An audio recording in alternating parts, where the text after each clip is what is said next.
Ikaw ba si Sansay? Sumama ka sa akin. Anong ginagawa niyo? Saklolo! Ano ka ba? Umahimik ka! Pakawalan niyo nga ako! Gusto mo tumakas? Bitiwan niyo! Pawalan yan!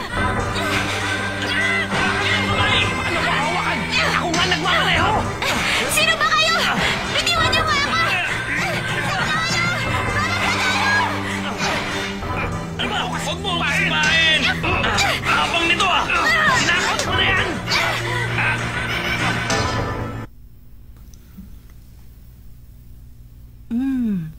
Kay ganda ng kanyang kutis. Gamitan natin ang low cycle. Medyo malaki ang kanyang bewang. Gamitin natin ang energy resonator. Maskulado ang kanyang mga braso. Kailangan ng masahe. Medyo malaki sa bahaging ito. Lagyan mo na seaweed mask. Sino ba kayo? Huwag kang magalaw. Sandali lang. Ano ba? Bitiwan niyo nga ako. Sino ba kayo? Ano ba ba sa'yo? Kumita po sa'yo. Aray, ano bang ginagawa niyo? Bitiwan niyo nga ako. Ano ba? Basta tumahimik. Bakit niyo tinatanggal ang damit ko? Ha? Ba't niyo ako inubaran? Pumasok po kayo.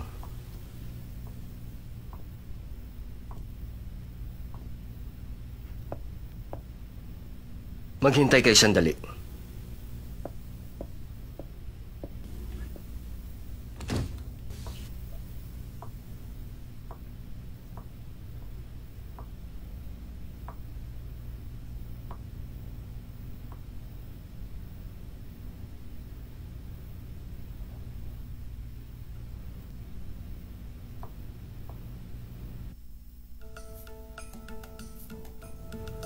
Kumusta? Nagustuhan mo ba ang ayos mo ngayon?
Ano?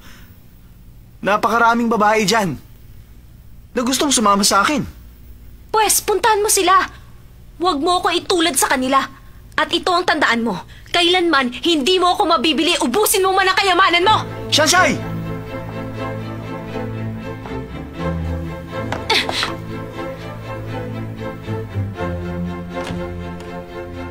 Tabi dyan! Sir?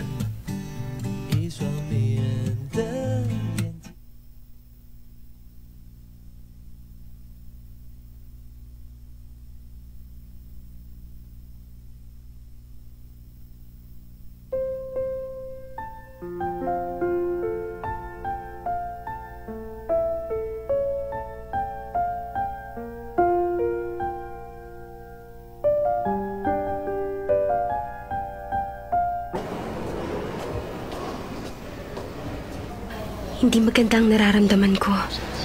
Paranoid na ba ako? Parang sa akin yata nakatingin ng lahat.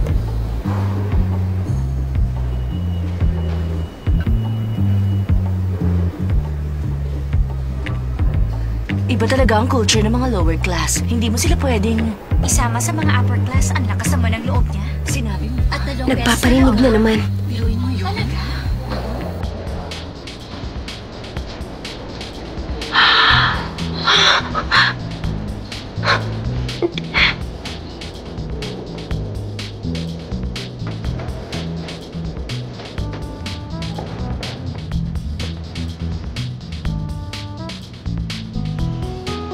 Shansai! Diyan ka lang!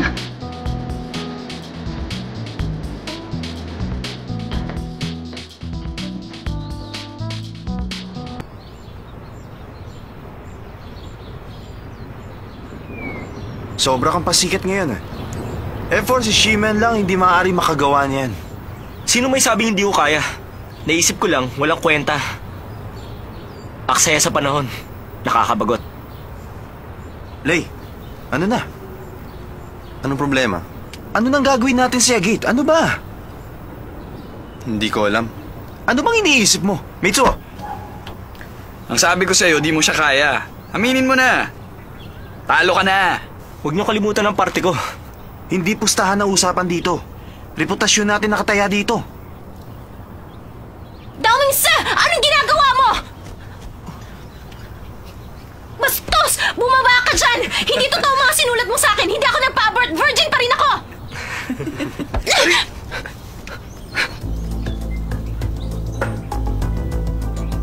Nagpunta siya rito para lang sabihin, virgin pa siya. Kung ano na naman iniisip mo. Paano mo nagawa yun? Sobra naman ang takbo ng isip mo. Pumili siya ng kalaban niya, ako pa? Makapal ang mukha niya pag nagpakita pa siya. Shansai!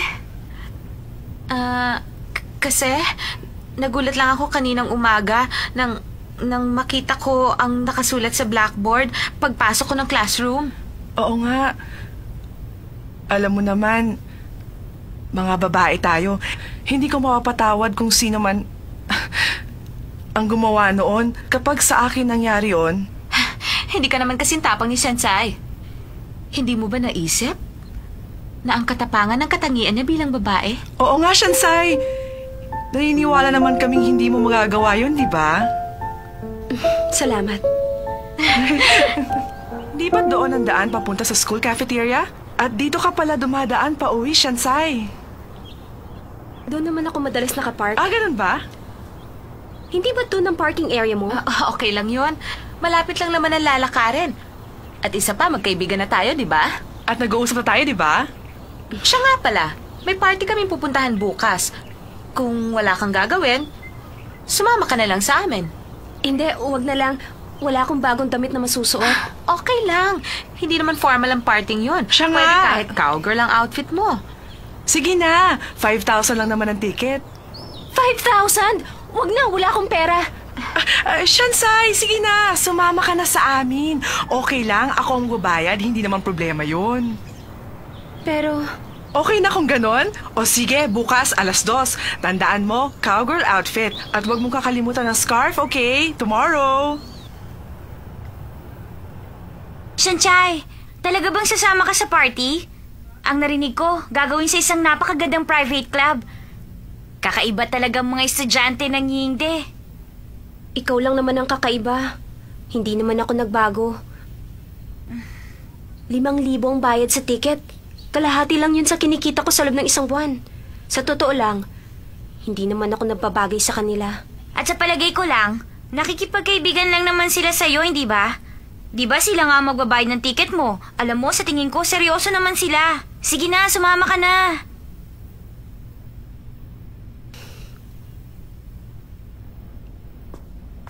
Iniisip ko, masyado lamang siguro akong critical sa mayayaman.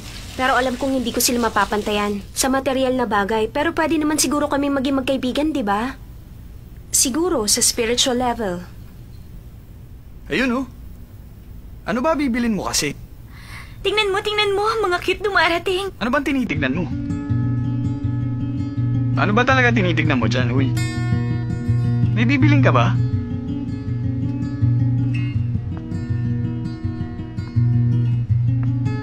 Pasok kayo. Ha? Sanchay! Akala ko kamukha lang ni Sanchay. Anong ginagawa mo rito? Nagtatrabaho. Trabaho? Masipag na binibini. Ay hindi, ganito pala. Napakasipag na virgin. Hindi ka na nakakatuwa, ah. Huwag kang ganyan. Kung hindi ako nagkakamali, kasama kayo sa F4. Kilala ko na kayo. Ako nga pala si Shoyu, matalik na kaibigan ni Sanchay. Lagi siyang tumutulong sa akin. Sinong tumutulong? Huwag ka makipag-usap sa di mo kilala. Pabili nga ng cake. Ha? Aling cake? Ito. Ito ba? Hindi yan. Yung katabi niyan.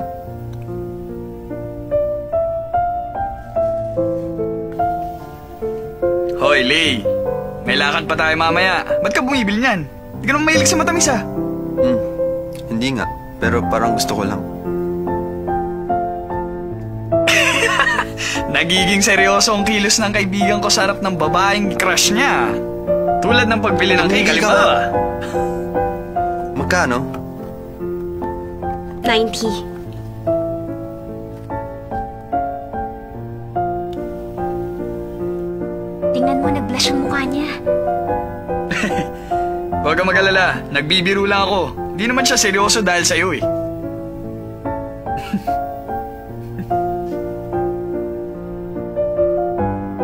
Teka, ang sukli mo. Sige na.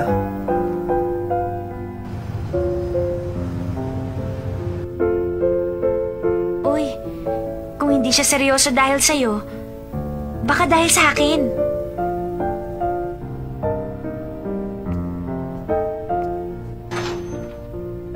Oy, alam ko na.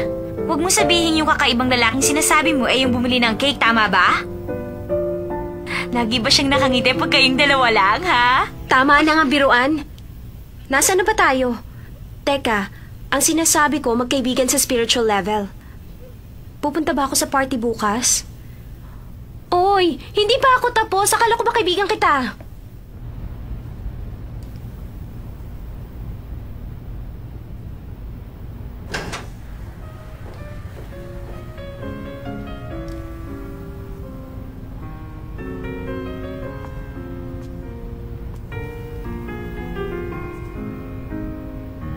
Niloko nila ako. Formal ang parting ito.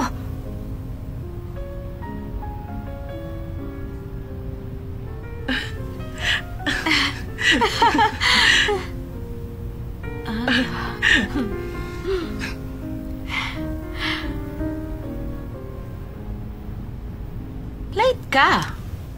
Why such a face? Western party ang sabi mo, hindi ba? Ano ka ba naman? Paano magkakaroon ng Western party sa isang eleganteng lugar tulad nito? Huwag kang mag-alala. Babayaran ko pa rin ang entrance mo. Hindi na. Kaya kong bayaran. Shansai, hayaan mo siya. Let her pay. Hindi ba nagtatrabaho ka para magkaroon ng allowance? May kamahalan din ng entrance, diba? Uuwi na lang ako. Kasalanan mong lahat ng ito. Sinabi ko na sa'yo, wag na lang siyang papuntahin dito. At hindi mo siya kaibigan. Hindi siya nababagay sa ganitong mga parties. Kasi iniisip ko lang naman, baka naman pwede siya sa mga ganitong klaseng sosyalan. Nagmamagandang loob lang ako. Oo nga. Yun pala, ingrata.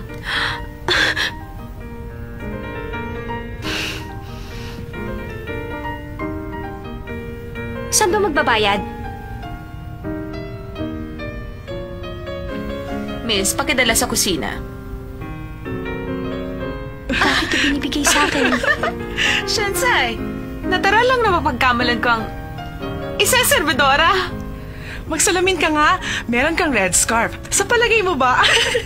Kanino kaya nila ibibigay ang mga plato? Alam mo, kung ako ikaw, matutunaw ako sa hiya. Shansai, nagbayad ka naman ng entrance fee, hindi ba? Kumain ka hanggat gusto mo. Wala itong refund. At walang ganitong klaseng pagkain sa inyo. Oh, bakit ka naman ganyan kay Shansai? Sasabihan mong kumain ng mga pagkain hindi pa natitikman. Papaano naman kung sumakit ang kanyang tiyan? Miss, uminom ka. Nagbibiro lang ako. Tama ka.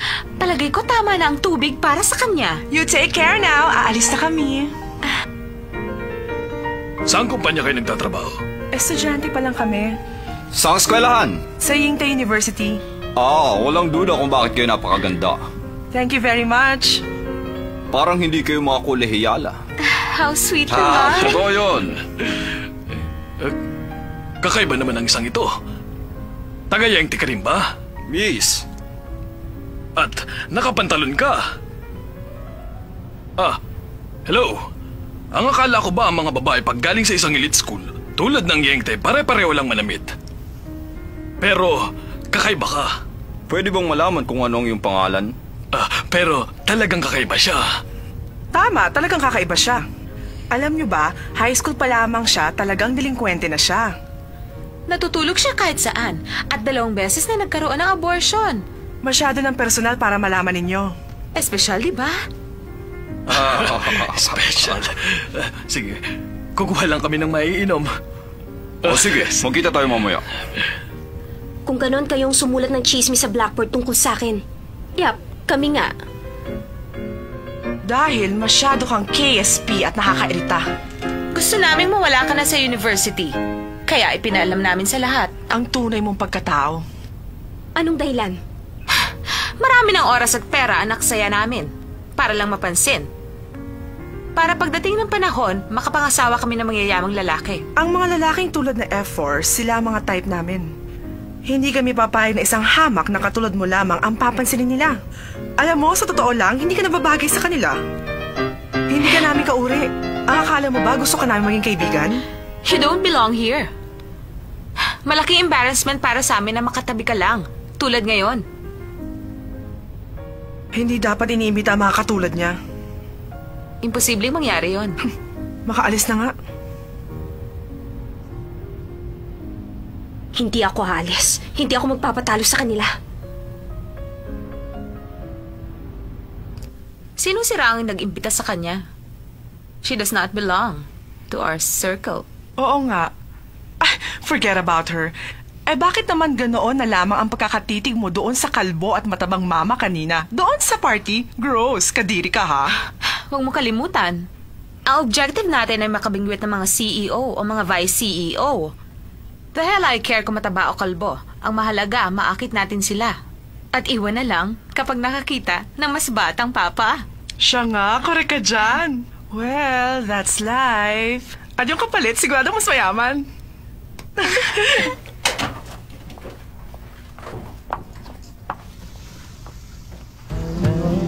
Hi, ako si Sheng Bai He. Hi. Sabi ng maraming, your name says it all. Kasing ganda ka ng Lily. How sweet naman. Oo nga, tama ka. Kasing ganda nga siya ng Lily. Kaya lang, walang amoy at nabubulok na Lily. Kaibigan mo ba siya? Hindi ko siya kilala. Sabi yan, di ba't ang sabi mo, hahanap tayo ng magiging sugar daddy, di ba? Di ba ang sabi mo rin, dapat mayayamang papa, hindi ba? Ay, siya ba? Siya bang sugar daddy mo? Anong sabi mo, sugar daddy? Nakanta ko hindi. Alam mo, dapat ganito ang ginagawa sa mga nabubulok na liling tulad niya. Ganito, tingnan mo ha. Excuse me, meron ba kayong napkins? Anong nangyari sa'yo? Bakit basang-basa ka? Anong ginawa mo sa kanya? Di ba ang sabi ko sa inyo, maling taong kinatalo nyo.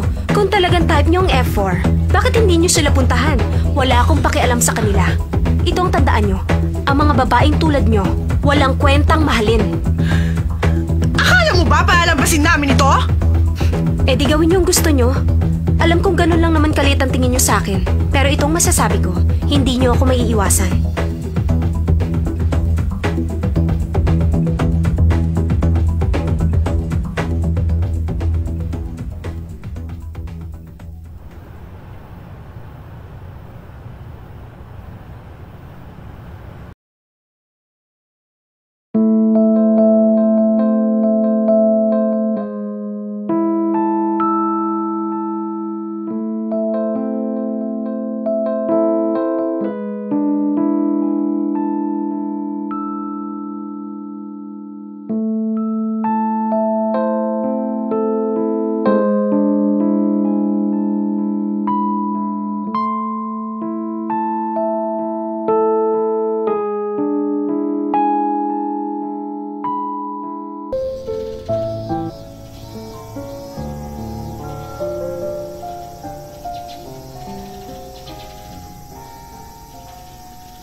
Magbukas ang pinto.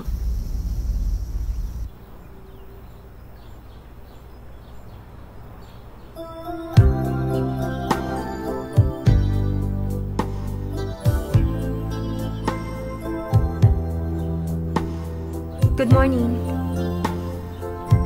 Good morning. Akala ko sabi mo hindi ka darating. Mas gusto mong wala ako rito? Hindi naman sa ganon. Kaya lang, ewan ko, di ko alam. Talagang gusto ko rito. Dahil malayo sa ingay ng mga tao doon sa baba.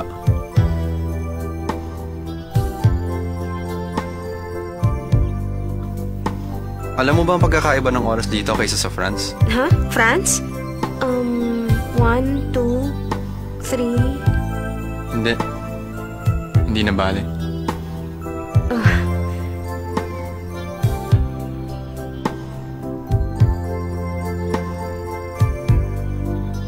Siguro, dapat maging masaya na ako sa ganito. Mas mabuti na siguro kung wala siyang nalalaman.